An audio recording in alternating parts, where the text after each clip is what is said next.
Now the only difference between the factoring of trinomials that we did in the previous section and in this one is right here. Notice that our trinomial now has a leading coefficient that is not 1.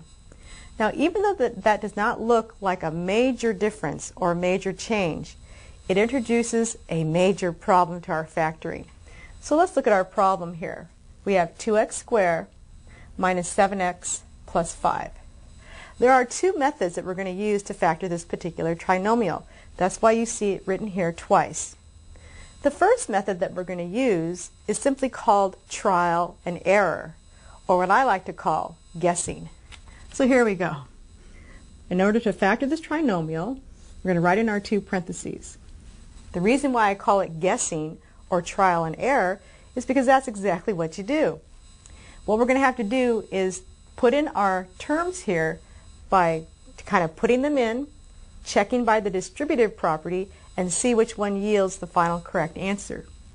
So here we go. One thing on our side in this particular trinomial is this. This first term, 2x squared, only has two numbers that give that product, 2x and x. So let's put those in.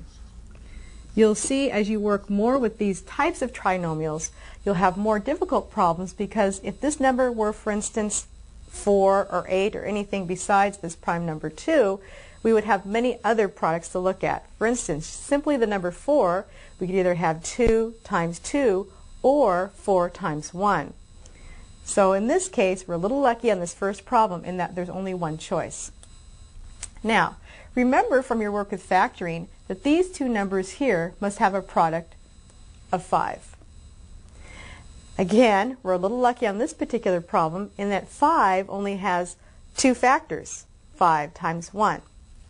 Now, we can put in the 1 here and the 5 here.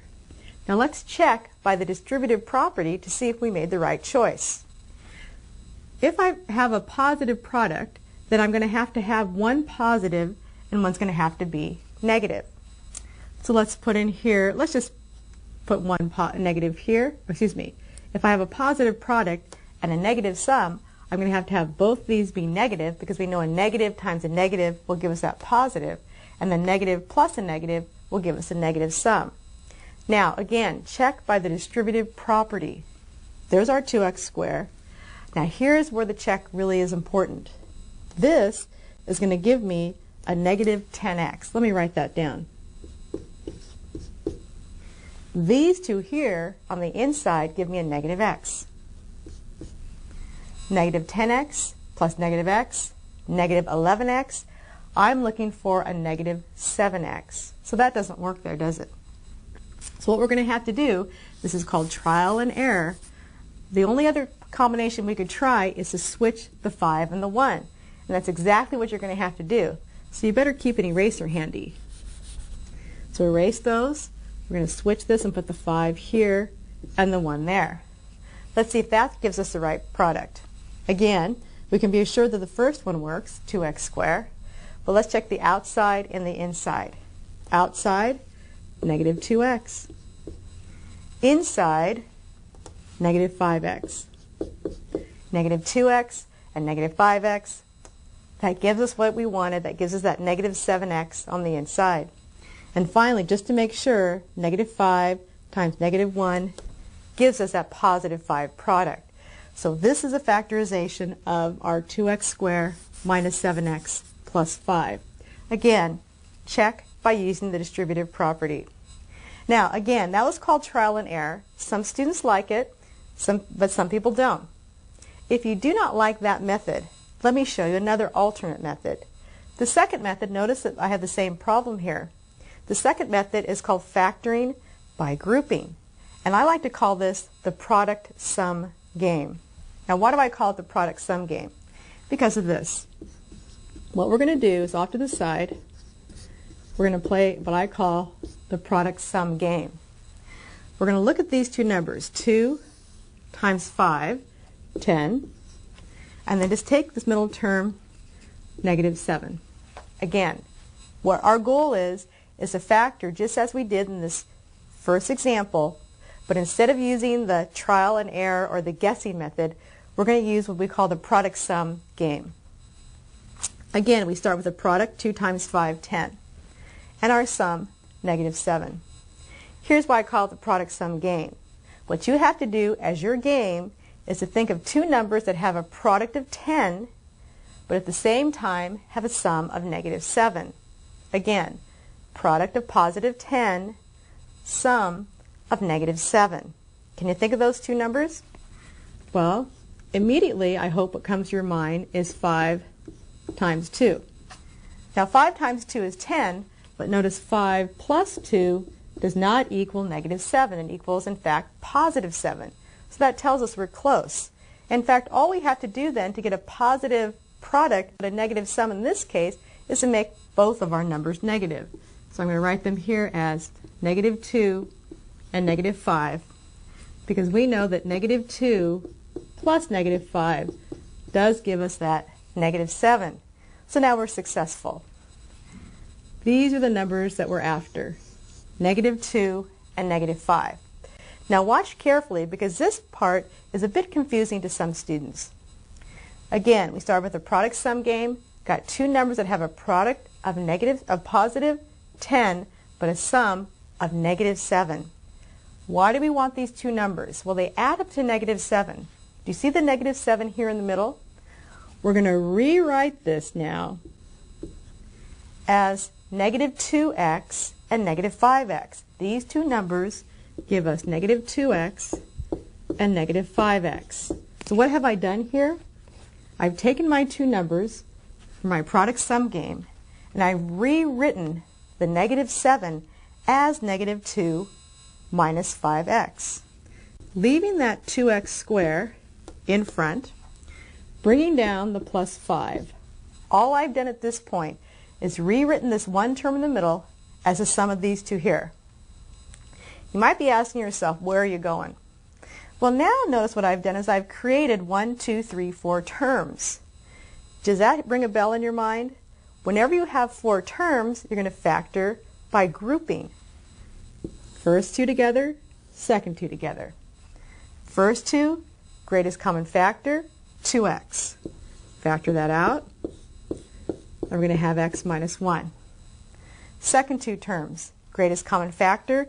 Now again, because of my and your experience now with factoring by grouping, because we know we want this to be x minus 1 here, we're going to factor out a -5 to make this x minus 1 match up exactly. Now factoring by grouping, the two have in common the x minus 1. It's simple. We know we drop in the 2x minus 5 into the second set. A perfect match. So you see, this is more of a direct method, I guess you could say, to factoring these trinomials. If you like this method called trial and error or guessing, feel free to use that. But if you like this method, this is kind of more direct. It might be a little more work, but it won't take as long, especially when the numbers get more complicated. This is the more direct method of factoring these trinomials when the leading coefficient is not 1. Let's look at another trinomial and factor by grouping. We're going to factor 9x squared minus 64x plus 7. Now again, when factoring the trinomials when the leading coefficient is not 1, you have two methods. You can either choose trial and error or guessing, or you can choose factor by grouping, or what I like to call the product sum game. In this particular one, because I see this 9x squared is going to give me a little bit of trouble because there are a few factors that give me 9, I'm going to go ahead and choose the factoring by grouping method. So, do you remember how we did that? We're going to look at a product and a sum. Now again, the product is a product of these two, 9 times 7, which is 63, and the sum, in this particular case, is just this middle term coefficient of -64. So the product sum game makes you think, what two numbers have a product of positive 63 but have a sum of -64? Well, that was not too difficult. Would you agree with me? Because 63 times 1 is 63, and if I add those together, I'll get 64. To get the -64, all I have to do is make both my numbers negative.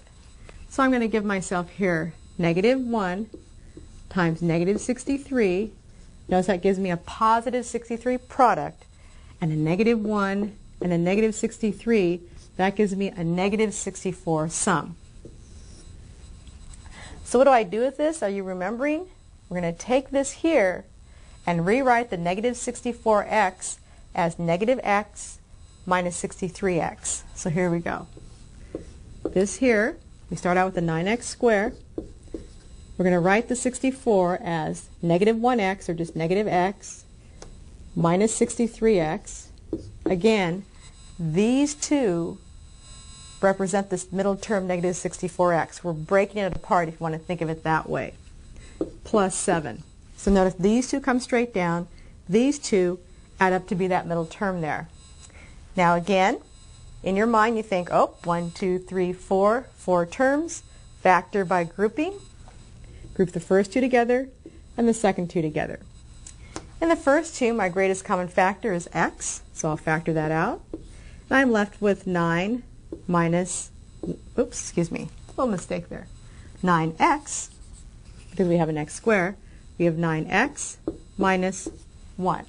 So again, greatest common factor x, 9x to give me 9x squared, and then the 1.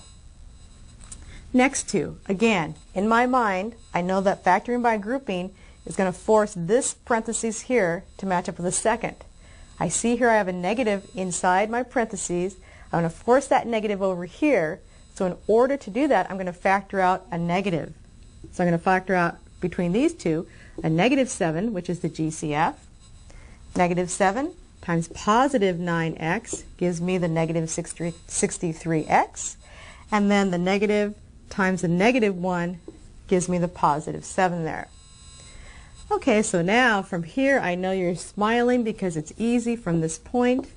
We've got 9x minus 1, the common factor, and we simply put in x minus 7 there. Again, when you're factoring, the nice thing about this is that you can always check to make sure you're correct by taking your binomials, foiling them, and make sure whatever you get when you foil matches up to your original trinomial.